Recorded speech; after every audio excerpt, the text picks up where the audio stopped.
Հայաստանում ՆԱՏՕ-ի շաբաթվա ամենահիշարժան միջոցառումը լինելու է Աֆղանստանում և Կոսովոյում հայ խաղաղապահների հետ ուղիղ միացումը։ Զգայուն եւ ամենահետաքրքիր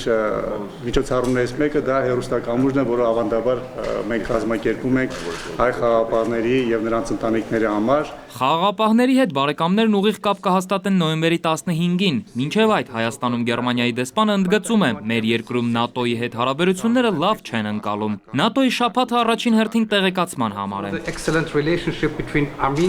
Իմ շփումներում նկատում եմ, որ Հայաստան-ՆԱՏՕ գերազանց հարաբերությունների վերաբերյալ հասարակությունը բավարար պատկերացում չունի։ Մեզ համար շատ կարևոր է բարձրացնել Հայաստանի հասարակության տեղյակությունը։ Տարածաշրջանում ՆԱՏՕ-ի կապի գրասենյակի ղեկավարի խոսքով խաղաղապահ առաքելությունում Հայաստանի ներգրավվածությունն իր տեսակով եզակի է։ Հայաստանն ունի շատ հետաքրքիր դիրք, այն ՆԱՏՕ-ի ամուր գործընկերն է, միաժամանակ ՀԱՊԿ անդամ եւ ՆԱՏՕ-ի գործողություններին Հայաստանի մասնակցությունն այս իմաստով բացառիկ է։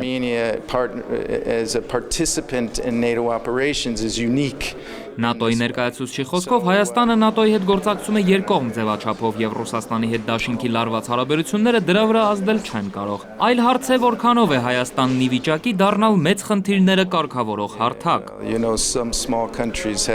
Որոշ փոքր երկրներ մեծ ազդեցություն են ունենում, քանի որ ունենում են մեծ գաղափարներ ու կապեր։ Միայն Հայաստանից է կախված, թե ելնելով իր շահերից այն ինչ դեր կարող է ունենալ։